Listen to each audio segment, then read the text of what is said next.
I'm Laura Mather, founder of Silvertail. The Silvertail team comes from eBay, PayPal, and Google.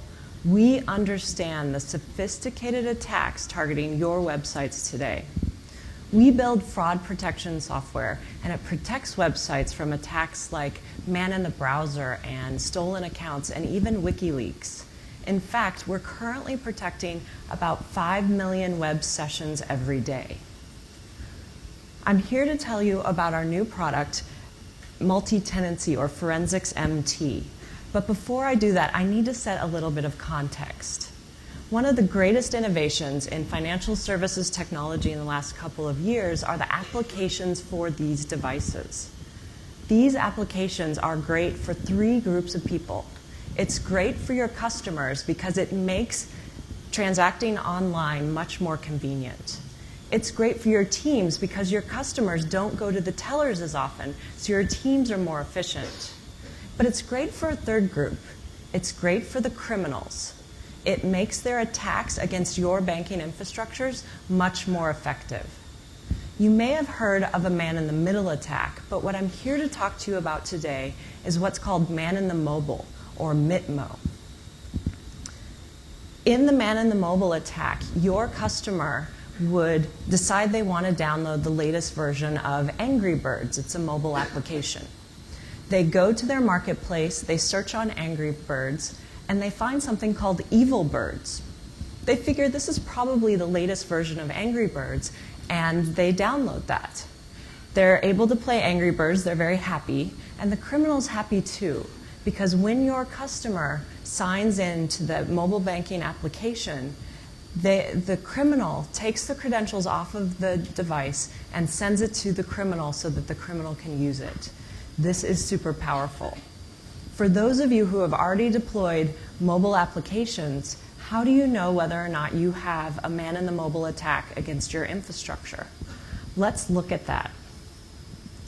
Our forensics product monitors all of the traffic going into web servers. And what's great about mobile applications is they also go into the web servers, so we get to see those as well. So let's put on our fraud analyst hat and see what a man-in-the-mobile attack looks like. Our software, Forensics, has been monitoring the web servers of a bank, and this is the dashboard the fraud analyst would see in doing an investigation. Oops. You can see here that there is a particular user that has generated an alert, and the fraud analyst would want to understand what is happening with this user's account. So to do that, they can click here and get aggregate information about what's happening with this account. For example, they can see that there are 2 IP addresses accessing the account at the same time. This is suspicious to a fraud analyst. And what's even more suspicious is the fact that these 2 IP addresses are very disparate geographically. Also, what's suspicious, we look at the time between clicks, and what you see here is about 1/4 of the clicks look normal. But this means that almost all of the clicks are robotic. So as a fraud analyst, the fact that there are 2 IP addresses and some robotic clicks, I'm pretty wary of what's happening in this account. So now I want to look and see exactly what this person was doing. And to do that, I can see the full click stream in the Silvertail tool. You can see that the user went to the mobile application, they signed in, and immediately after signing in, there's another login, actually from a web browser, from this second IP address. The second IP address very quickly goes through, adds a new bank account, and transfers money to that new bank account outside of this bank. The fraud analyst now understands this is absolutely a man-in-the-mobile attack.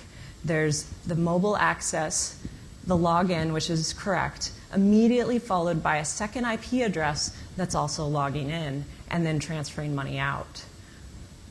The fraud analyst can also even see how much money got transferred. So in this case, there's about £2,000 being transferred out of the bank account, and the fraud analyst can reverse this.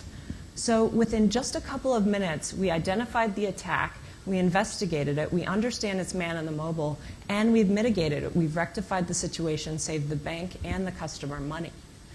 This is super powerful. But what is even more powerful is when we're monitoring not just one bank, but lots of banks.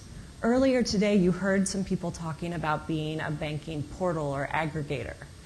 These companies host hundreds, maybe thousands of banks in one data center. Silvertail's Forensics MT product can monitor the traffic for all of these banks at once and detect threats across all of the banks. So what does that look like? I have a version here of our forensics product, which is our MT. It's monitoring the traffic for hundreds of banks. So this time I'm the fraud analyst from the aggregator. I know that there is a potential threat. I've been alerted to that. I can drill into this and see things again like 2 IP addresses accessing the account at the same time. A lot of the traffic is robotic. There's not very much that's normal. And again, I can drill in and see that this is a man-in-the-mobile attack. There are mobile login and then immediately followed by a new IP address logging in via the web.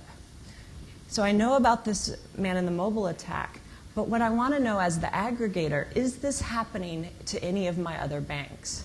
And MT allows them to do exactly that.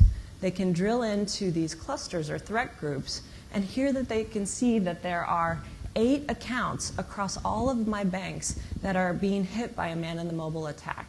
This shows the accounts that have the same behavior as the account that I just looked at. So now maybe 8 banks who are being attacked at once can all be notified of this type of attack. So in summary, Silvertail can detect threats like man-in-the-mobile, man-in-the-browser, WikiLeaks, but through MT we can do this across multiple banks. Thank you.